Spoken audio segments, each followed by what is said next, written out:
আহা, কি সুন্দর আলু হয়েছে। ভালো দাম পেলেই সব কষ্ট দূর হবে।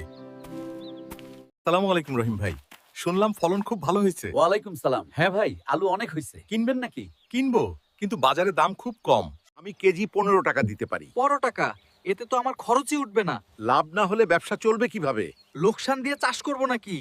তোমরা ব্যবসাদাররা চাষীদের ঠকাও, আর তোমরা ভাবো শুধু তোমরাই কষ্ট করো। আমি রোদে পুড়ে কাজ করি, আমি বাজারে ঝুঁকি নিই। ঝগড়া করে সমাধান হয় না। কম দাম দিচ্ছে। আমি বাজারের দাম বলছি।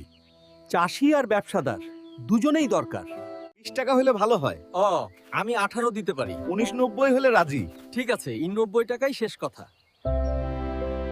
চলুন চা খাই। চায়ের দাম কম হলে তবেই খাবো। মিলেমিশে থাকলে সবারই লাভ।